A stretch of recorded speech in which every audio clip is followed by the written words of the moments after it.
शुरू करते हैं द डबल ड्रामे का एपिसोड नंबर 8। तो एपिसोड 8 की स्टार्टिंग में हम देखते हैं कि डुक्सू कहते हैं कि आज मैं फ्री हूँ और अच्छे मूड में हूँ, तो आपके लोग के साथ मैं भी ज्वाइन करूंगा।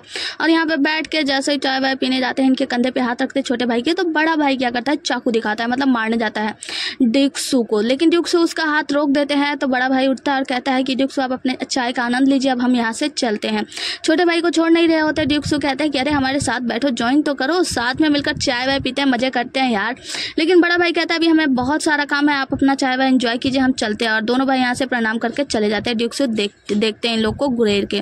दूसरे सीन में हम देखते हैं कि दोनों लोग जब बाहर जा रहे होते हैं तो बात करते हुए जा रहे होते हैं कि डुक्सू महाराज का महामहिम का बस एक कुत्ता मात्र है काम करने वाला। सुना था कि बड़ा भाई कहता है कि छोड़ो उसे, उकसाना बंद करो। छोटा भाई कहता है कि अरे मैं उसे नहीं छोड़ूंगा, आज के बेइज्जती का बदला तो मैं लेकर रहूंगा।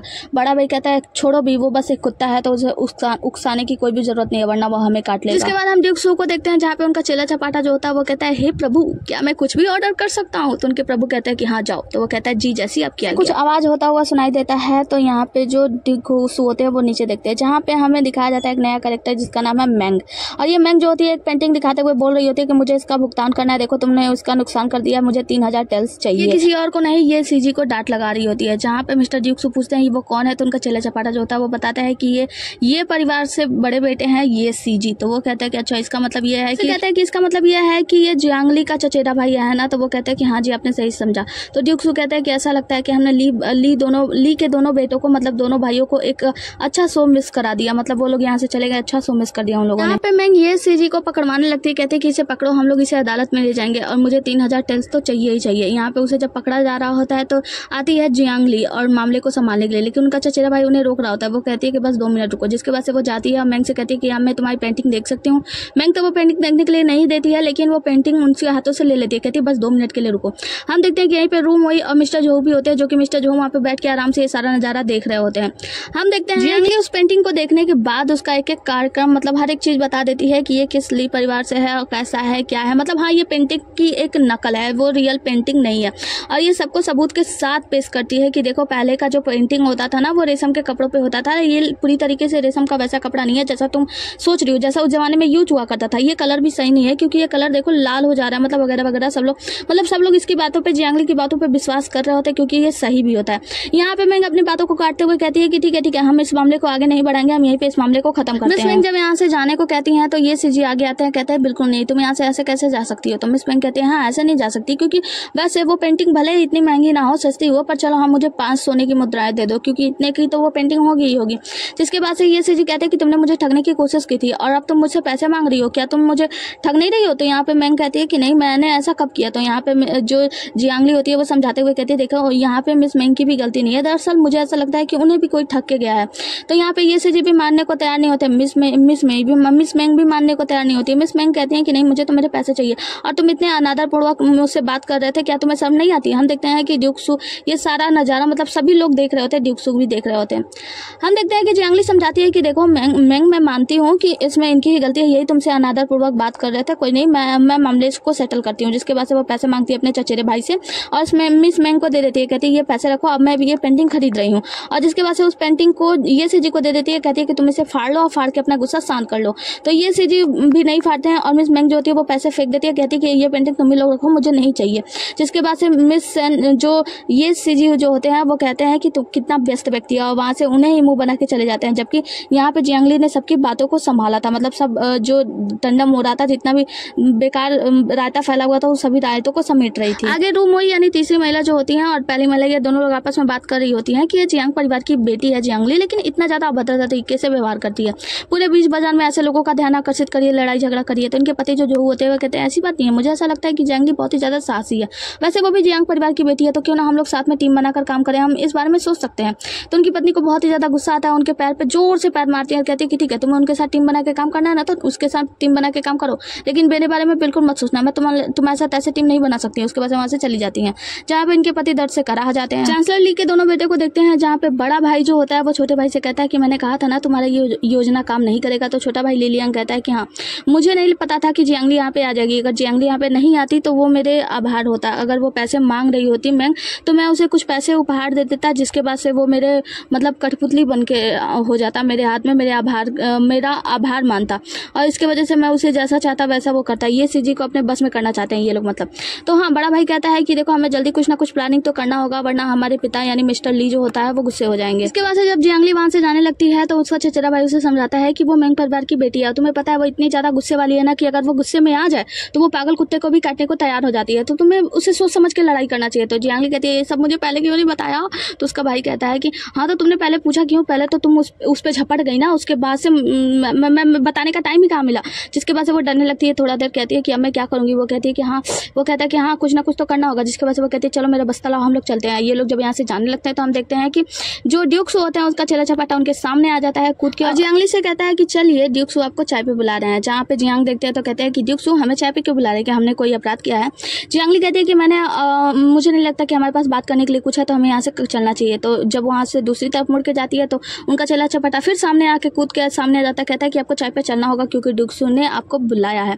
यहाँ पे जो उनका चचेरा भाई होता है वो कहता है कि मेरे सामने किसी की कैसी हिम्मत कि मेरे बहन को उठाए, अपना हाथ वाथ पुटकाता है, उसे मारने के लिए जाता है। लेकिन उनका जो चेला चपाटा होता है वो चचेरे भाई का हाथ पकड़ के मरोड़ देता है। अब इतना देखना था कि जियांगली कहती है कि चलो मैं आपके साथ चलने के लिए तैयार हूँ, और उनका चेला चपाटा जो होता है वो उन्हें लेके जाता है चाय के लिए ड्यूक्सू के पास। ड्यूक्सू उनसे एक सवाल करते हैं कि सबसे पहले मुझे ये बताइए कि आप ये सीजी की मदद क्यों कर रही हैं। वो कहते हैं क्योंकि वो मेरा चचेरा भाई है इसीलिए। तो वो कहते हैं कि मैंने सुना है कि इस बार परीक्षा में लागू किया गया है कि 2 स्कूलों को आपस में मतलब आपस में टीम बनाना है, तो क्या आप उस पर नजर रख रही हैं कि वो आपके साथ टीम बनाए। तो वो कहते हैं कि हाँ, क्या ये सोचना गलत है। वो कहते हैं नहीं ऐसी बात नहीं है, और फिर उन्हें चाय ऑफर करते हैं। जिसके बाद से जियांगली कहती है क्या ये पीना जरूरी है। वो कहते हैं कि हाँ बिल्कुल, आपको यहाँ चाय पीने के लिए ही तो बुलाया गया। वो पीकर जब वहाँ से जाने लगती हैं तो ड्यूक्सू उन्हें रोक लेते हैं फिर से। वो कहती हैं कि बताओ अब आप मुझे क्यों रोकना चाहते हैं, क्या कहना चाहते हैं। जिसके बाद से ड्यूक्सू कहते हैं कि मैं आपसे ये पूछना चाहता हूँ कि आप अगर टीम बनाएंगे और परीक्षा में पास नहीं हुई तो क्या होगा, क्योंकि आपको अच्छे तरीके से पता है कि सेन यूरोन इस परीक्षा के निरीक्षक कर रहा है, तो आपको क्या लगता है पास हो जाएंगे। तो वो कहती है कि अगर मैं पास नहीं होंगी तो क्या आप सेन यूरोन को जेल भिजवा देंगे भ्रष्टाचारी के जुर्म में। वो कहते हैं कि आप बहुत सोचती हैं। जिसके बाद से ड्यूक्सू कहते हैं कि मैं आपको एक कहानी सुनाता हूँ। एक आदमी था जो कि बहुत से छोटे छोटे बिल्लियों को पाला करता था। उन्हें लगता था कि वो जानवरों से बहुत ही ज्यादा प्यार करता होगा, मतलब जानवरों को बहुत ज्यादा प्यार करता था। लेकिन जब वो आगे बढ़ा तो आगे चल के उसे बहुत बड़ा बाघ मिला जो कि उसके बस में नहीं आ पाया, और उस बाघ ने उस आदमी को मार डाला।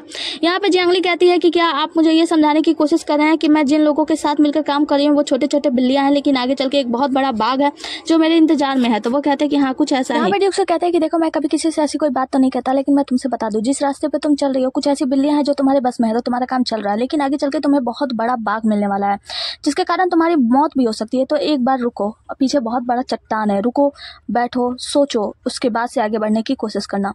जिसके बाद से जियांगली कहती है तो ड्यूक्सू आपने कभी ऐसे किसी बाघ को मारा है, इसका मतलब यह है कि आप जानते हैं कि वो बाघ कौन है, तो क्या आप मुझे बता सकते हैं कि वो बाघ कौन है।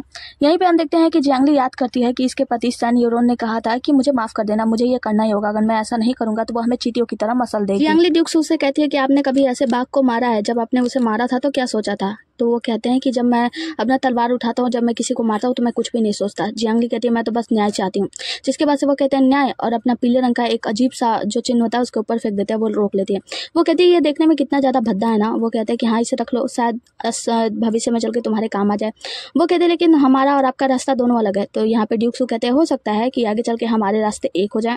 जहाँ पे जियांगली कुछ भी जवाब नहीं देती है, उन्हें देखते देखते पीछे मुड़कर देखती है और वहाँ से चली जाती है। इसके बाद से ड्यूक्सू के चले चपाटे उनके पास आते हैं तो कहते हैं कि ड्यूक्सू क्या आपके द्वारा दिया गया नाश्ता मिस जियांगली ने खा लिया। वो कहते हैं कि नहीं, लेकिन हो सकता है कि आगे वो ले ले। जिसके बाद से यहाँ पे इनके जो चेले चपाटे होते हैं उन्हें वही मतलब पीले रंग का चिन्ह देता है। हमें पता चलता है कि ये तो एक चॉकलेट टाइप का है, मतलब केक है। ड्यूक से कहते हैं कि देखो आगे आगे होता है क्या, अगर हमें शो देखना है तो प्रतिभागियों का समर्थन तो करना ही होगा। जियांगली घर आती है और बहुत ज्यादा परेशान होती है। टोंग को बुलाती है तो टोंग कहती है कि आप इतनी लेट क्यों हो गई। तो जियांगली बताती है कि मेरा स्कूल में किसी के साथ विवाद हो गया, ये संभवतः जल्दी से घर भी पहुंच जाएगा, तो चलो हमें कुछ ना कुछ तो करना होगा। तभी यहाँ पे उनकी नौकरानी आती है और उन्हें बताती है कि आपसे दादी जियांग मिलना चाहती हैं। जिसके बाद से हम दादी जियांग को देखते हैं जो कि उनकी सौतेली माँ को समझा रही होती है कि जब आपको पता चला कि मैंग से विवाद हुआ तो आप उसे स्वयं शिष्टाचार वगैरह सिखा सकती हैं, आप मेरे पास क्यों लेकर आई हैं, मुझ बूढ़ी को इसमें क्यों घसीट रही हैं। उनकी सौतेली माँ कहती हैं कि देखिए दादी माँ, मुझे पता है कि मैं जियांगली को शिष्टाचार सिखाना चाहती हूँ और मैं बचपन से उसे स्कूल भेजना चाहती थी, लेकिन ये सब बवाल हो गया, वो जेना हॉल में चली गई। लेकिन अब मैं उसे शिष्टाचार सिखाना चाहती हूँ, लेकिन अगर मैं उससे कहूँगी तो शायद वो मेरी बात नहीं मानेगी। मुझे ऐसा लगता है कि आपकी बहुत ज़्यादा आदर करती करती है, तो आप अगर उसे शिष्टाचार सिखाएंगी तो वो जरूर सीखने में कामयाब होगी। तो मेरा अनुरोध है कि आप उसे शिष्टाचार सिखाएं कि कैसे क्या करना चाहिए, किससे विवाद करना चाहिए, किससे विवाद नहीं करनी चाहिए। ये लोग बातें कर रहे होते हैं, इतना समय में जियांगली वहाँ पे पहुंच जाती है। दादी जियांग कहती हैं कि क्या आपने मेंग से लड़ाई की? तो वो कहती है कि हाँ दादी। जिसके बाद से वो कहती है क्यों, आखिर क्या कारण था? तो वो कहती है कि दादी माँ वो बस कुछ। तो उसके बाद से दादी जियांग डांटना स्टार्ट करती हैं और कहती है कि क्या आपको घर के शिष्टाचार के बारे में नहीं पता है, आपको मुझे सिखाना होगा। तो वो यहाँ पे सौतेली माँ कहती हैं कि आपने क्यों किया, क्या आपको पता नहीं था कि मिस्टर मेंग जो है वो जनरल है और जो कि चांसलर ली के बहुत खास व्यक्ति हैं, और आपको पता है चांसलर ली और आपके पिता जब मंत्रालय में बात करते हैं जब महाराज के सामने, तो दोनों का जो आचरण विचार जो होता है वो अलग अलग होता है। तो इस तरीके से मंत्री ली जनरल मेंग के साथ मिलकर आपके पिता को नीचा दिखाएंगे और उनके लिए बहुत सारी परेशानियां खड़ी कर देंगे। आपने ऐसा क्यों किया? क्या आप हमारे परिवार को नष्ट करना चाहती हैं? हमारे परिवार में विवादों को क्यों फंसा रही हैं? सारी बातें सुनकर जब जियांगली याद करती है कि ड्यूक्सू ने कहा था कि कोई एक बाघ है जो कि बहुत ही ज्यादा शक्तिशाली है, तो उन्हें याद आता है चांसलर ली के बारे में कि शायद चांसलर ली ही वो बाघ है। जियांगली तो कुछ बोल नहीं रही होती है। दादी जियांग उसे बातें सुनाते हुए कहती हैं कि देखो जियांगली, इस बार तुम लापरवाह हो, क्योंकि ये तुम्हारे पिता के सम्मान की बात है। तुम्हारे पिता को लापरवाह करार दिया जाएगा, मतलब तुम्हारे पिता को चारों तरफ से दबाया जाएगा। क्या तुम अपना लापरवाही स्वीकार करती हो? इतने में तीसरी महिला रुआन खड़ी होती है, कहती है कि दादी माँ माफ कीजिए, ये सब मेरी गलती है, क्योंकि जियांगली तो पहली बार स्कूल गई थी, मुझे इसे रोक टोक करना चाहिए था किसी से भिड़ने से पहले। यहाँ पे दादी जियांग को भी एक मौका मिल जाता है और वो कहते हैं कि हाँ तुम्हारी गलती है, क्योंकि जियांगली तो पहली बार स्कूल गई थी, तो तुम्हें तो ध्यान देना चाहिए उसका कि वो किससे बात कर रही है, किससे मिल रही है। सौतेली माँ कहती है कि दादी माँ माफ कीजिए, ये मेरी भी गलती है, क्योंकि मैंने उस पर ध्यान नहीं दिया और उसे सही से आचरण नहीं सिखाया। तो मैं आपसे चाहती हूँ कि आप मुझे आज्ञा दें कि मैं जियांगली को अपने साथ कुछ दिनों के लिए रखूं और मैं उसे अच्छा आचरण सिखाऊंगी कि शहर में कैसे रहना है, कैसे नहीं रहना है। दादी जियांग कहती हैं कि हाँ इसकी अभी कोई आवश्यकता नहीं है, लेकिन पहले जियांगली की भी तो बातें सुन ले। जिसके बाद से जियांगली अपनी बातें बताना शुरू करती है और वो कहती है कि दादी माँ देखिए, मैं आज गलत नहीं थी।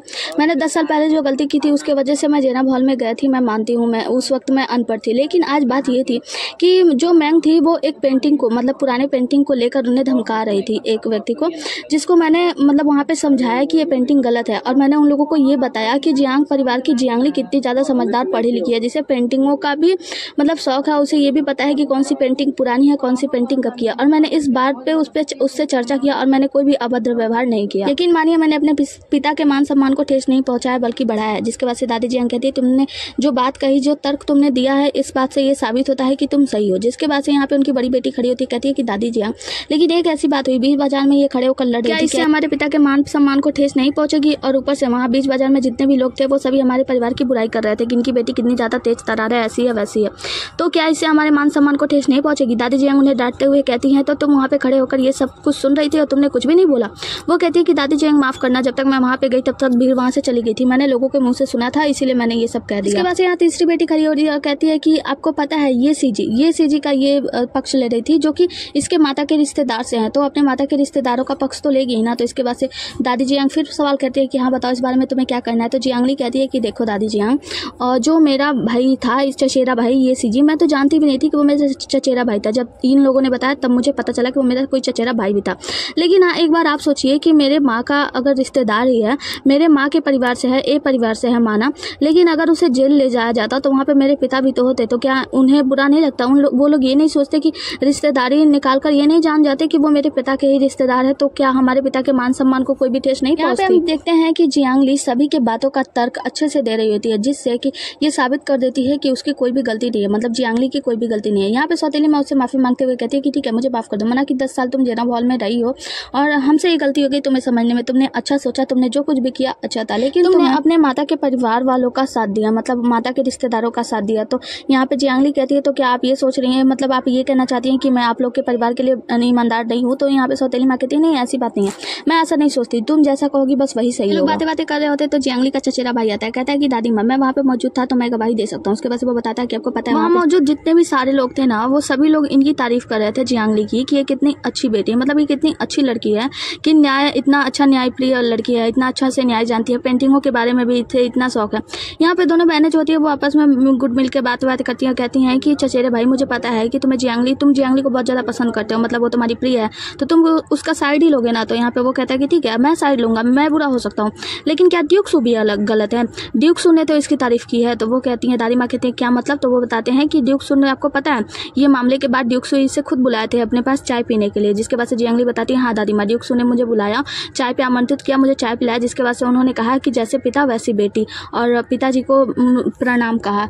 जिसके बाद से दादी माँ तो खुश हो जाती है, कहती है कि जिस प्रकार से तुम बातें बता रही हो और ये सब अगर ड्यूक्सू ने ऐसा कहा है तो यकीन मानो कि तुम बिल्कुल सही हो, तुमने कोई भी गलती नहीं की है। कहते हैं कि हालांकि अब सारा मामला साफ हो चुका है और तुम निर्दोष हो चुकी हो तो आप सभी यहाँ से जा सकते हैं। जिसके बाद से सौतेली माँ बात पलटते हुए कहती है कि दादी माँ माफ़ कीजिएगा, दरअसल बच्चे छोटे हैं ना तो मान प्रतिष्ठा को लेकर थोड़े से चिंतित थे, इसलिए यहाँ पे शिकायत लेकर आ गए और अब सब कुछ साफ हो चुका है। तो ये हो चुका है कि जियांगली सही है तो अब हम लोग यहाँ से चलते हैं। जिसके बाद से उनकी दोनों बेटियाँ और जो सौतेली माँ होती हैं ये लोग वहाँ से चले जाते हैं। वैसे जियांगली कहती है कि दादी माँ जब कुछ साफ हो चुका है तो मैं भी यहाँ से विदा लूंगा और चचेरा भाई भी दादी माँ को प्रणाम करके वहाँ से दोनों लोग चले जाते हैं। दादी जियांग कहती हैं कि जियांगली हाँ मुझे डर था कि शायद उसके साथ कुछ गलत ना हो, लेकिन अब वो चतुर है। जिसके बाद से जब बाहर आते हैं तो उनका चचेरा भाई कहता है कि मुझे नहीं पता था कि ड्यूक्सू का तारीफ इतना सारा काम करेगा, इसीलिए आपने मुझसे ये कहा कि मैं वहाँ पे आके ड्यूक्सू के बारे में बताऊँ कि उन्होंने आपकी तारीफ़ की। क्या वैसे आप एक बात बताइए, क्या वो उन्होंने सच में आपकी तारीफ़ की? वो कहती है कि नहीं, उन्होंने मेरी तारीफ़ नहीं की, लेकिन हाँ ड्यूक्सू का तारीफ़ ना 100 आलोचनाओं पर भी भारी पड़ता है। और वहाँ से जाने लगती है। तो वो कहते हैं उनके चचेरे भाई की लेकिन आपने झूठ बोला। वो कहते हैं इससे कोई फ़र्क नहीं पड़ता। वो कहता है लेकिन अगर सच्चाई पता चल गई तो मतलब ड्यूक्सू ने बता दिया तो वो कहते हैं कि उसके पास इतना टाइम नहीं है कि आके ये सब बताएगा। जिसके बाद से हम ये सीजी को देखते हैं जो कि अपने पढ़ाई वढ़ाई कर रहे होते हैं। तो उनका एक नौकर आकर बताता है आपसे बाहर लिमिंग मिलने के लिए आए हैं। वो बाहर जाते हैं तो हम देखते हैं कि लिमिंग इनसे मिलते हैं। इनसे कहते हैं कि हालांकि आप हमेशा क्लासिकल पढ़ाई करते रहते हैं, मैंने सुना कि मेंग नाम की जो लड़की है जनरल की बेटी है, उन्होंने आपको आज ठगने की कोशिश की। तो मैं आपसे चाहता हूँ कि आप हमारी टीम में आ जाओ। अपनी टीम में बुलाने के लिए कहते हैं कि आप हमारे पास आइए और हम आपको पूरी सुविधा देंगे, आप आराम से पढ़ाई कर सकेंगे, आपको कोई भी परेशानी नहीं होगी। और तो ये कहते हैं कि अच्छा तो आप चाहते हैं कि मैं आपके टीम में आके आपके तरफ से लड़ाई करूँ? तो वो कहते हैं कि हाँ आप हमारे टीम में आ जाइए और हम बाकी बने टीम मेंबर से प्रतिस्पर्धा करेंगे, जिसके बाद आपको कोई भी परेशानी नहीं होगी और कोई आगे आपको ठगने की कोशिश नहीं करेगा। अगर आप चाहें तो हाँ कर सकते हैं, लेकिन इतनी भी जल्दी नहीं है। आप सोच समझ के मुझे कल बता दीजिएगा। तो वो अभी कुछ भी नहीं कहते हैं, यहाँ से लिमिंग चले जाते हैं। दूसरे दिन का सीन दिखाया जाता है जहाँ पे हम देखते हैं जियांगली स्कूल आती है। तो यहाँ पे मिस्टर जो उसका इंतजार कर रहे होते हैं, उससे मिलकर कहते हैं कि मैंने सुना कि आपने अभी तक कोई टीम नहीं बनाया। वो कहते हैं कि हाँ आपने सही सुना, मैंने अभी तक कोई टीम नहीं बनाया। तो वो कहते हैं कि ये तो बड़े शर्म की बात है, मतलब आपका अभी एडमिशन हुआ और अभी आपको स्कूल से निकाल दिया जाएगा, तो अच्छी बात नहीं होगी, है ना। हम देखते हैं कि यहाँ पे रूमो यानी तीसरी बहन जो होती है वो सब कुछ सुन रही होती है, तीसरी महिला सब कुछ सुन रही होती है। वो जियांगली से कहते हैं कि अगर आप चाहें तो मैं आपके टीम में आ सकता हूँ, मतलब आप मुझे अपनी टीम में रख सकती है। तो वो कहते हैं कि आपने अपनी पत्नी से पूछा, भाभी पत्नी से पूछा? तो वो कहते हैं कि अगर आप तैयार हैं तो मैं उससे भी पूछ लूँगा, उसे भी मना लूँगा। जिसके बाद से हम देखते हैं कि यहाँ पे चचेरा भाई आता है जियांगली का और वो उनसे कहता है कि मिस्टर जो आप मेरी दीदी जियांगली के पीछे पड़े हैं, क्या आप दो बहनों से कुछ नहीं है, मतलब दो बहनें आपके साथ टीम में है ना, तो आप इसे टीम में क्यों लेना चाहते हैं, आप किसे निकाल रहे हैं? वो कहते हैं ऐसी कोई बात नहीं है, मैं तो बस इनकी मदद करना चाहता था। तो वो कहता है कि मदद करना चाहते थे, मतलब आपकी शादी तय हो गई है मेरी तीसरी बहन से, तो आप दूसरी बहन के पीछे पड़े हुए, ये तो गलत है ना। तो वो कहता है देखो ऐसी बात नहीं है, अभी तो हमारी शादी तय भी नहीं है, मतलब अभी हमारी शादी हुई नहीं है ना। तो यहाँ पे उनका चचेरा भाई कहता है ठीक है फिर अभी नहीं हुई है तो एक काम करो, जाके मेरी बहन से शादी तोड़ दो, जैसे आपने पहली सगाई तोड़ दी मेरी इस बहन से जियांगली से, वैसे जाके रुमोई से अपनी सगाई तोड़ दो। जब शादी तोड़ दोगे तब जाके आना मेरी बहन से टीम बनाने, ठीक है ना, उसके पहले आना मत। तो यहाँ पर कहता है आप बहुत बोल रहे हैं, ये क्या बक रहे हैं आप? तो वो कहता है कि हाँ मैं सही तो बोल रहा हूँ, अगर आप उससे टीम तोड़ेंगे मतलब उससे शादी रिश्ता तोड़ेंगे तभी तो जियांगली के पीछे भागेंगे ना, इससे पहले आपको मेरी बहन के पीछे भागने की आवश्यकता नहीं है। उसके बाद से जियांगली को खींच के वहाँ से ले जाते हैं। मिस्टर जो तो ताकते रह जाते हैं और दूसरे सीन में हम देखते हैं कि इनकी जो होने वाली पत्नी होती है यानी रुमोई, वो भी देखते ही रह जाती है, मतलब उसको बहुत ज्यादा गुस्सा आ रहा है। जियांगली को देखते हैं जो कि जाके ये सीजी का रास्ता रोकती है, कहती है क्या हुआ तुम मुझसे भाग क्यों रहे हो? वो कहता है कि कुछ नहीं, तुम्हें क्या करना है? तो वो कहती है कि अरे कल मैंने आपका मदद किया तो आपको एहसान तो चुकाना होगा ना। वो कहती है क्या एहसान? तो वो कहती है कि ठीक है तुम फिर मुझे चाय पिला दो, चलो हम चाय पे मिलते हैं। वो कहता है कि नहीं मुझे चाय नहीं पिलाना, नहीं ना बोलूँ तो। वो कहती है ठीक है फिर मैं तुम्हारा इंतजार करूंगी, चाय के लिए आ जाना। जिसके बाद वहाँ से भाग जाती है। आगे हम देखते हैं कि जियांगली मिलती है जू से और मिस जू कहती हैं कि मैंने देखा कि कल तुमने मेंग को अच्छा सबक सिखाया, इससे मुझे लगता है कि तुम्हारे सिद्धांत कुछ अलग है। पहले तो मुझे लगा था कि तुम बस लोगों को धमकाती हो, लेकिन अब लगा कि तुम्हारे सिद्धांत बहुत अलग है, तुम बहुत अलग हो, इसलिए मैं तुम्हारे साथ दोस्ती करना चाहती हूँ। चलो हम दोस्ती करते हैं। और अपना नाम बताती है, मैं लिन जून, मैं तुमसे दोस्ती करना चाहती हूँ। जिसके बाद से वो कहती है कि हाँ चलो अब हम अच्छे दोस्त हैं। जिसके बाद से लिन जून से कहती है जियांगली की वैसे मैंने सुना है तुमने अभी तक कोई टीम नहीं बनाया, तो क्या हम दोनों टीम बनाए? वो कहती है कि हाँ क्यों नहीं, लेकिन क्या हम दोनों टीम के अलावा तुम्हारा चचेरा भाई है जो मंद बुद्धि है, तो हमारा टीम कुछ काम का होगा? वो कहती है कि हाँ हमारा टीम थोड़ा काम का तो नहीं है, लेकिन काम का बनाने के लिए क्या करें, हम अपने टीम में भर्ती कर ले। तो ये सीजी का नाम सुनते ही तो यहाँ पे चुटिया उड़ने लगती है मिस जू की, और वो कहती है क्या ये सीजी, वो ए परिवार वाला ये सीजी? तो वो कहती है कि हाँ अगर हम उसे अपनी टीम में शामिल कर ले तो हमारी टीम काफी हद तक ताकतवर हो जाएगी, है ना। तो वो कहती है कि हाँ ये तो बहुत अच्छी बात है। जियांगली को देखते हैं जो कि तैयार होकर जाती है ये सीजी से मिलने के लिए। तो ये सीजी कहते हैं अब काफी देर कर दी आपने आने में। तो वो कहती हैं कि हाँ मैं एक लड़की हूँ और तैयार होने में टाइम तो लगता है, और अगर आप पहली बार किसी से मिलने जाते हो तो तैयार तो होना ही चाहिए। जिसके बाद ये सीजी कहते हैं कि अब इस औपचारिकताओं की कोई भी जरूरत नहीं है, वैसे भी चाय ठंडी हो गई तो हमें यहाँ से चलना चाहिए।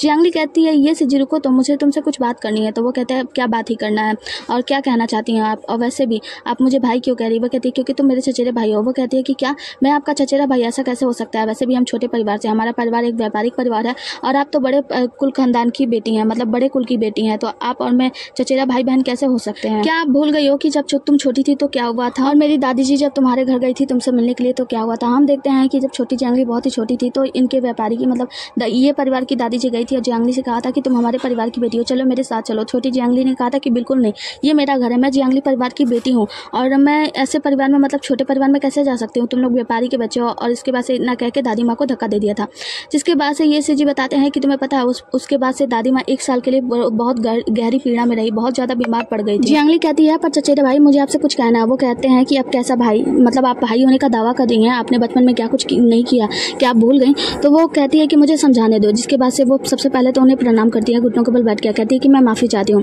और मैं आपको बताना चाहती हूँ कि मेरे बचपन में मेरे साथ क्या हुआ था, मुझे कैसे छला गया था। इसके बाद से हम देखते हैं कि जियांगली ने टोंग से पूछा था कि टोंग मुझे ये परिवार और जियांगली के बीच में क्या बात हुई थी वो सारा बताओ। तो टोंग ने बताया था कि जब छोटी जियांगली बहुत ही ज़्यादा छोटी थी तो एक बार इसकी माँ यानी सौतेली माँ बीमार पड़ गई थी और जियांगली ने जाके पूछा था कि माँ आपको क्या हो गया, क्यों बीमार पड़ गई हो। तो उसकी सौतेली माँ ने बताया था कि जियांगली क्या मैं तुम्हारे साथ बुरा व्यवहार करती हूँ। छोटी जियांगली कहती है नहीं माँ, आप मेरे साथ अच्छा व्यवहार करती हो। तो वो कहती है कि बाहर अफवाहें फैली हुई हैं कि मैं आपके साथ बहुत ही ज़्यादा बुरा व्यवहार करती हूँ, और वो रोने लगती हैं। तभी हम देखते हैं कि मंत्रा माँ आती हैं और उसे चढ़ाने बढ़ाने लगती हैं। कहती है कि तुम्हें पता है तुम्हारे नानी के परिवार वाले कह रहे हैं कि तुम्हारी सौतेली माँ है तुम्हारे साथ अच्छा व्यवहार नहीं करती, इसीलिए वो आज तुम्हें लेने आए हैं। सोचो वो व्यापारिक परिवार से, छोटे खानदान से, वो लोग तुम्हें यहाँ से ले जाएंगे, जिसके बाद से वो तुम्हारा इस्तेमाल करेंगे तुम्हारी माँ के खिलाफ। वो लोग तुम्हारी माँ को बुरा ठहराएंगे। अगर तुम आज यहाँ से चली गई अपनी नानी के घर ना, तो उसके बाद से पता है क्या होगा, वो सभी अफवाहें सच हो जाएंगी कि हाँ तुम्हारी सौतेली माँ बहुत ही ज़्यादा बुरी है। ये सारी बातें अफवाहें सुनकर तुम्हारी माँ बीमार पड़ गई हैं और वो ऐसी हो गई हैं। जिसके बाद हम छोटी जियांगली को देखते हैं जो बहुत ही ज़्यादा रोती है और रोते हुए कहती है कि मैं ऐसा कभी नहीं होगा, मैं आपको कभी भी बुरा प्रभाव नहीं पड़ने दूंगी और मैं आपको हमेशा से, मैं आपके साथ हूँ हमेशा से, मैं आपके ऊपर कभी कोई बुरा प्रभाव नहीं पड़ने दूंगी। ये सारी बातें बता रही है जियांगली अपने भाई ये जी को, मतलब चचेरे भाई ये। इसके बाद से हम ये जी को देखते हैं जो कि कहता है कि अच्छा तो अब आप एक परिवार से मेल मिलाप करना चाहती है, वैसे अब आपकी माँ आपके साथ कैसा व्यवहार करती थी। तो वो कहता है कि मेरी माँ, वो कहती है मेरी माँ मेरे साथ बहुत अच्छा व्यवहार करती थी लोगों के सामने। तुम्हें पता है जब मैं पढ़ना ना चाहूँ तो वो मुझे पढ़ने के लिए कभी भी मजबूर नहीं करती थी, कढ़ाई ना करना चाहूँ तो कभी भी कढ़ाई के लिए मजबूर नहीं करती थी। अगर मैं कोई गलत काम करूँ ना तो मैं गलत कामों पर वो पर्दा डाल दी थी, मतलब एक तरीके से मुझे ऐसा बनाना चाहती थी कि मैं बहुत ही ज़्यादा क्रूर और अहंकारी बन जाऊँ। तो वो कहते हैं अच्छा, तो वो कहती है कि ये जी कहता है तो आज ये सब तुम मुझे क्यों बता रही हो, मतलब क्या कहना चाहती हो। तो वो कहती है कि देखो मैं चाहती हूँ ना कि ये परिवार से हमारा रिश्ता सही हो, मतलब कि उस वक्त मैं बहुत छोटी थी, ना समझ थी, जब मैंने दादी का दिल तोड़ दिया जिसकी वजह से दादी इतना ज़्यादा बीमार थी, तो मैं उस रिश्ते को सही करना चाहती हूँ, मैं सब कुछ ठीक करना चाहती हूँ। तो ये जी कहते हैं कि ये सब कैसे संभव है। तो जियांगली कहती है कि देखो मैं साफ शब्दों में बताती हूँ, दरअसल बात ये है कि आपका परिवार नहीं है, ये परिवार बहुत ही ज़्यादा धनी है, लेकिन हालांकि इन लोगों का आधिकारिक पदों पर कोई भी हक नहीं है, मतलब कोई भी आप लोगों का सरकारी नौकरी नहीं है। इस वजह से राज्य में अगर कोई आधिकारिक पद वाला व्यक्ति आपसे उलझ जाता है तो आप पैसों से देकर हर एक मामले को शांत नहीं करा सकते, क्योंकि अगर कोई आधिकारिक पद पे है तो आप लोगों को दबाने के लिए आ सकता है। तो मैं चाहती हूँ कि आप मेरे साथ मिलकर टीम अप करें और हम दोनों टीम अप करके और अपने आप को जिताएंगे, मतलब हाँ आप टीम अप करें जिससे कि मैं भी उत्तीर्ण होंगी, हम दोनों जीत जाएंगे, हम लोग जीत जाएंगे, जिससे कि हम लोग का एक आधिकारिक पद होगा, मतलब आपका एक आधिकारिक पद बन जाएगा। तो वो कहते हैं कि लेकिन मैं आपके साथ टीम अप नहीं कर सकता। वो कहती है वो क्यों भला। तो वो बताते हैं क्योंकि कल मुझे ली मिंग ने कहा है कि वो मेरे साथ टीम अप करना चाहता है। वो कहते हैं कि ली मिंग आपसे कल कहा है, इसका मतलब कल आपकी लड़ाई हुई थी ना मिंग से। तो वो कहता है कि हाँ। तो वो बताती हैं कि तो इसका मतलब ये है कि ली मिंग ने ये चाल चली। वो कहते हैं कि चाल चली, क्या मतलब आपका। तो वो कहती है कि देखो वो मिंग के द्वारा तुम्हें पहले फंसा रहा था और जब वो तुम फंसे तो वो तुम्हें आकर बचाता, लेकिन तुम्हें बचाने के बाद बदले में वो तुम्हें अपने साथ टीम अप करने के लिए कहता है, क्योंकि उसे पता है कि तुम पढ़ने लिखने में बहुत ही ज़्यादा तेज तरार हो। लेकिन उसे उम्मीद नहीं थी उस वक्त मैं आ जाऊंगी और मैंने मिंग का काम खराब कर दिया, जिसके वजह से वो कल रात तुमसे मिला और उसने तुम्हें टीम अप करने को कहा। जियांगली जो होती है वो कहती है कि मैंने जो कहा उसके बारे में अब एक बार जरूर सोचना। मिस्टर सेने जो होते हैं वो उन्हें एक सोने का बड़ा सा बिस्किट देते हैं और कहते हैं कि आप ये ले लो क्योंकि आपने मेरी मदद की। वो कहती है कि मदद, वैसे मैंने आपकी जो मदद की आपका आभार आप ऐसे ही चुका सकते हैं, आप चाहें तो मेरे साथ टीम अप कर सकते हैं। जो मैंने आपको कहा है आप उस बारे में एक बार गौर जरूर कीजिएगा। ये चीज़ कहते हैं कि तो आप चाहती हैं कि मैं आपके साथ टीम अप करूँ ताकि आप जीत जाए, मतलब आप उत्तीर्ण हो जाए। वो कहती है नहीं, मैं परीक्षा में पास होने के लिए नहीं, मैं परीक्षा में पास होने के लिए तो चाहती हूँ, मैं चाहती हूँ कि मैं स्कूल में हमेशा के लिए रहूँ, लेकिन साथ ही मैं ये परिवार से अपना रिश्ता सही करना चाहती हूँ। मैं चाहती हूँ कि आप लोग समझे कि छोटी जियांगली कैसी थी। माना कि छोटे पर मुझे ढका गया था जिसकी वजह से आपके दादी जी का दिल टूट गया और वो बीमार हो गए, लेकिन मैं अब ए परिवार से के साथ अपना रिश्ता सही स्थापित करना चाहती हूँ। तो आप इसके बारे में एक बार जरूर सोचिए। और हाँ, रहा ली लियांग का बात, तो ली लियांग ने आपसे यही कहा होगा ना कि जब आप उसके साथ आ जाएंगे जाएंगे तो आपको कभी भी कोई भी धमकाने की कोशिश नहीं करेगा, आपको कभी भी कोई ठगने की कोशिश नहीं करेगा। वो कहते हैं कि हाँ, लेकिन आपको कैसे पता? वो कहते हैं मुझे पता है, क्योंकि ये सारी चाल उसी की थी, उसी ने मेंग के साथ मिलकर आपको फंसाया था। जियांगली उठती है और चाय के लिए उन्हें धन्यवाद करती है, जिसके बाद से जाते जाते कहती है कि आप एक बार मेरे कहने के मुताबिक एक बार जरूर सोचिएगा, अगर आप मेरे साथ टीम अप करना चाहें तो। जब वो जाने लगती है तो इन्हें सेने रोकते हैं और कहते हैं कि जियांगली, मैं तुम्हारे साथ टीम अप करूंगा। और ये सब सुनकर जियांगली बहुत ही ज्यादा खुश हो जाती है। आगे हम पिता जियांग को देखते हैं, जो कि सारे मामलों को सुनते हैं, मतलब मेंग के बीच और जियांगली के बीच हुई बातों को, और वो खुश हो रहे होते हैं। कहते हैं कि मेरी बेटी कितनी ज्यादा तेज है ना, मतलब सभी लोग बातें कर रहे थे इतना ज्यादा अच्छे। जियांगली की सौतेली माता उनके पिता को चढ़ा रही होती है कि देखो, आपको इन सब मामलों को एक बार ध्यान देना चाहिए, मतलब अनुशासित करना चाहिए कि ऐसे धीरे धीरे बातें ऐसे होती रहेगी, बढ़ती रहेंगी, वो लड़ाइयाँ करती रहेंगी और ये सारी बातें महामहिम तक कब पहुंच जाएंगी और फिर आपके लिए परेशानियां खड़ी हो जाएगी। वो कहते हैं कि ये बच्चों की बात है, मतलब वो कहते हैं ये बच्चों की बात है, देखो मंत्रियों के बीच में इन बात की कोई लड़ाई नहीं होगी। अब ऐसे अगर वो कुछ अनुशासनहीनता करेगी तो मैं उसे अनुशासन जरूर सिखाऊंगा। जिसके बाद से हम जियांगली को देखते हैं, जो कि अपने स्कूल में आती है तो लिू जून से मिलती है और कहती है कि क्या आप सच में कह रहे हैं, क्या ये सीधी हमारे साथ टीम अप करने के लिए तैयार हो गए? जियांगली कहती है कि आप उन्हीं से पूछ लेना, और फिर वहाँ से चली जाती है। लिू जून के पीछे, मतलब लिू जो होती है उनका पीछा ही नहीं छोड़ रही होती है, वो उनके पीछे पीछे ही घूम रही होती है कि बताओ ना, सच बताओ ना कि क्या आप हमारे साथ टीम अप करने के लिए आए हैं। वो तो मुस्कुरा रही होती है, निकल रही होती है। तभी यहाँ पे इसका चचेरा भाई आता है और कहता है कि मैंने सुना लिू जो हमारे साथ टीम अप करने के लिए तैयार हो गया। तुम्हें पता है, मैंने पूरे स्कूल में पूछ लिया, सभी लोग टीम अप कर चुके हैं, हमारे टीम में कोई भी साथ देने के लिए नहीं आ रहा है। उसके बाद से वो कहती है कि आप लिू जो हैं, आप वही है ना स्कूल में पहले दिन आते ही लड़ाई में लग गई थी और जिसके बाद से परीक्षा के दौरान आप सोती रही थी। तो यहाँ पे लिू जो कहती है कि हाँ, तुम्हारा क्या मतलब? तो वो कहता है कि जियांगली को साइड में जाकर, जियांगली देखो, हमारी टीम में कोई भी आ सकता है, लेकिन इसे अपने टीम में मत रखना, इसका कोई भी फायदा नहीं होगा। लिू जो जियांगली को अपने तरफ खींचती है और कहती है कि मैं तुम्हें बता दूं कि तुम्हारा चचेरा भाई किसी भी काम के लायक नहीं है, हम उसे अपनी टीम में नहीं रख सकते, ये तो बेकार नकारा निकम्मा है। जियांगली इन दोनों के बीच में फंसी रहती है, ये दोनों अपने तरफ खींच के एक दूसरे के बारे में बुराई कर रहे होते हैं। लिू जो को बुरा लगता है तो यहाँ पे वो क्या करती है कि जियांगली के चचेरे भाई का हाथ ही मरोड़ देती है, कहती है कि अब बताओ मैं किसी काम का हूँ या नहीं हूँ। तभी यहाँ पे हम देखते हैं कि लिू जो दूसरी तरफ देखती है, जहाँ पे ये सीजी जा रहे होते हैं, ये सीजी को देखकर इनके मन के तो तोते उड़ने लगते हैं। जिसके बाद से जियांगली तो क्या करती है ना, चचेरे भाई का हाथ छोड़ देती है और चचेरा भाई वहां से थपाक से मुंह के बल गिर जाता है। जिसके बाद से हम ये सीजी को देखते हैं जो इन लोगों की तरफ बढ़ रहा होता है, और ये चीज देखकर जो लिू जो होती है उसके चेहरे का तो कमल खिलने लगता है, मतलब वो अपना बाल संवारने लगती है। इतने में हम देखते हैं कि जियांगली भी ये चीजें नोटिस कर लेती है, और जो जियांगली का चचेरा भाई होता है ना, वो जब जू को देखता है उसकी तरफ, उसके चेहरे को, तो कहता है मतलब इसे ये लड़का पसंद आया। हम चचेरे भाई को देखते हैं जो कि अपना मुंह बनाता है, तो ये सीजी पूछता है क्या हुआ, तुम ठीक तो हो ना? वो कहता है कि हाँ मैं ठीक हूँ, और उठ के खड़ा होता है। जब ये चारों लोग एक साइड में खड़े होते हैं, मतलब एक जगह पे, तभी हम देखते हैं कि दूसरी टीम वाली लड़कियां आती हैं। दूसरी टीम वाली लड़कियों में मेन होती है मतलब मैंग आती है और आते ही बोलती है कि ये सीजी, तो तुमने मिस्टर ली लियांग के प्रस्ताव को ठुकरा दिया और तुम इस लड़की ली के साथ टीम अप करने के लिए आ गए है ना? तो वो कहता है कि हाँ। वो कहते हैं कि वैसे इसमें इतना खास बात भी क्या है, ये तो कितनी बेकार महिला है ना, मतलब ये जेनब हॉल में 10 साल तक रही है, प्रतिष्ठित भी नहीं है, फिर भी तुम इसके साथ टीम अप करने के लिए चले आए। तुम्हें क्या लगता है कि ये लोग के साथ मिलकर तुम जीत जाओगे? मैं देखो साफ शब्दों में बता रही हूँ, कहानी को ज्यादा खींचेंगे नहीं, एकदम आराम से बताएंगे। हम देखते हैं ना कि इन दोनों का प्रतिस्पर्धा स्टार्ट होता है, जहाँ पे मेंग बहुत ही ज्यादा बोली मारती है जेनब हॉल में रहने वाली जियांगली के बारे में कि वो जेनब हॉल में रही है, वो मान प्रतिष्ठा के लायक नहीं है, वगैरह वगैरह बहुत कुछ। जिसके बाद से चचेरा भाई आता है सामने, ये सीजी आता है और ये जू भी आती है मिस जियांगली के लिए, और ये तीनों लोग मिलकर लड़ाई करते हैं। कहते हैं कि तुम्हारी हिम्मत कैसे हुई जियांगली के बारे में ऐसी बातें करने के लिए, ऐसी बातें तुमने कही है तो तुम मुझसे माफी मांगो, वरना तुम्हारे लिए अच्छा नहीं होगा। तो वहाँ पे वो कहती है कि अगर मैं माफी ना मांगू तो क्या तुम कर लोगे? तो यहाँ पे चचेरा भाई जो अपना हाथ वाथ बांधता है और कहता है कि ठीक है फिर पीटने के लिए तैयार हो जाओ। दूसरी तरफ हम मेंग को देखते हैं जो कि अपना हाथ वाथ बांधती है, कहती है कि चलो फिर पीटते हैं। जिसके बाद से उसका भाई तो पीछे हट जाता है। तो वो कहती है कि क्या तुम इस बेकार से टीम के साथ लेकर प्रतिस्पर्धा करना चाहते हो हमारे साथ? तुम्हें क्या लगता है तुम्हारा ये बेकार सा टीम जीत जाएगा? हम देखते हैं कि यहाँ पे एक बवाल मच गया होता है और सभी लोग देख रहे होते हैं, मतलब तीसरी महिला के पति होते हैं, मतलब बाकी सभी लोग देख रहे होते हैं, बहुत सारे लोग इकट्ठा होते हैं। मिस मेंग को कहा जा रहा होता है कि तुम माफी मांग लो जियांगली से, वरना तुम्हारे लिए अच्छा नहीं होगा। ये सीजी रोकता है और कहता है कि ठीक है, अगर तुम शर्त लगाना चाहती हो तो शर्त लगा लेते हैं। मेंग कहती है कि ठीक है फिर शर्त लगाओ, अगर हम लोग जीत गए तो तुम्हारी टीम इस स्कूल से हमेशा के लिए निकल जाओगे और घुटने टेक कर हमसे माफी मांगोगे। ये सीजी कहता है कि ठीक है मुझे मंजूर है, लेकिन साइड में खींच कर ले जाती है जियांगली और कहती है कि तुम्हें ऐसा नहीं करना चाहिए, आवेश में आके ऐसे फैसले नहीं लेना चाहिए। ये सीजी कहता है नहीं छोड़ो, बात हमारे गौरव पे आ गई है, मुझे जियांगली के लिए ये तो करना ही होगा। तो यहाँ पे जो मेंग होती है वो बिल्कुल मारने को तैयार नहीं होती है। तो कहती है ठीक है अगर ऐसी बात है तो हम प्रतिस्पर्धा करते हैं, लेकिन तुम्हारे साथ साथ तुम्हारी टीम के हर एक व्यक्ति को, मतलब तुम्हारे स्कूल के सभी व्यक्ति को हमारे साथ घुटने टेक कर माफी मांगने होंगे। तो वो लोग कहते हैं कि ऐसी कैसी बात हुई, मतलब हम 4 लोग टीम में है तो हम 4 लोग की बात करो ना, बाकी बाहरी लोगों की बात क्यों करती हो?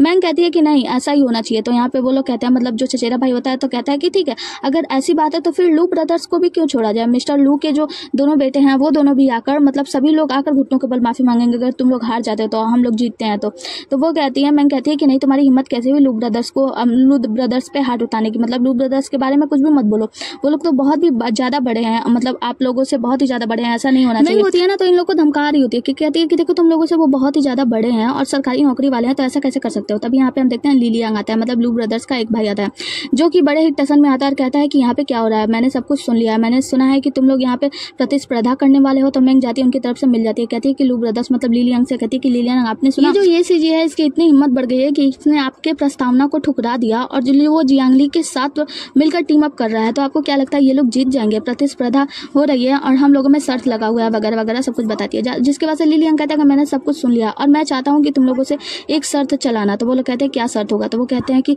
शर्त ये है कि जियांगली जो कि जेनब हॉल में रही है, अगर वो हार जाती है तो हमेशा के लिए जेनब हॉल में चली जाएगी, कभी लौटकर वापस नहीं आएगी, और अगर मैं हार जाता हूँ तो मैं हमेशा के लिए भिक्षु बन जाऊंगा।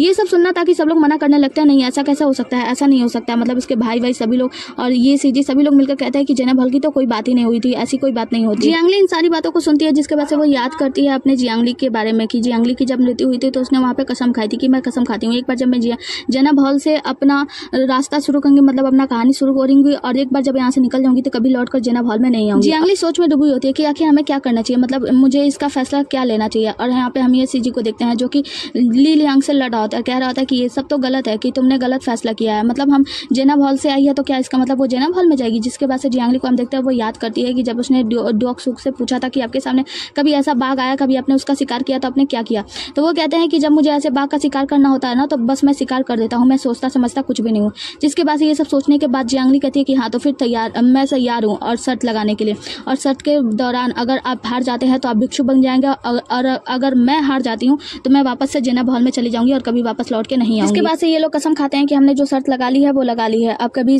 ये शर्त वापस नहीं लिया जाएगा, मतलब ये शर्त के मुताबिक काम होगा। सभी लोग यहाँ पे चौंक जाते हैं ये सारी बातें सुनकर। इन दोनों के बीच लगे शर्त को सभी लोग सुनते हैं और सभी लोग चौंक जाते हैं कि आखिर आगे होगा क्या। दूसरे सीन में हम देखते हैं कि ऊपर से ये सारा कुछ देख रहा होता है ली लियांग का बड़ा भाई, और इन लोगों के शर्त के लगाए अनुसार अब कार्य होगा और क्या होगा। हाँ तो इसी सीन के साथ ये एपिसोड भी खत्म होता है। मिलता है अगले एपिसोड में, तब तक के लिए बने रहिए हमारे साथ। Tata bye bye, take care. अगले एपिसोड के लिए कमेंट कर देना, ठीक है ना। बाय। वैसे आप लोग बहुत प्यार दिखा रहे हो, ऐसे ही प्यार दिखाते रहो। Bye bye. वैसे वीडियो को लाइक कर दो, सभी लोग लाइक नहीं करते हो, ठीक है ना, लाइक कर दो ना प्लीज। बाय।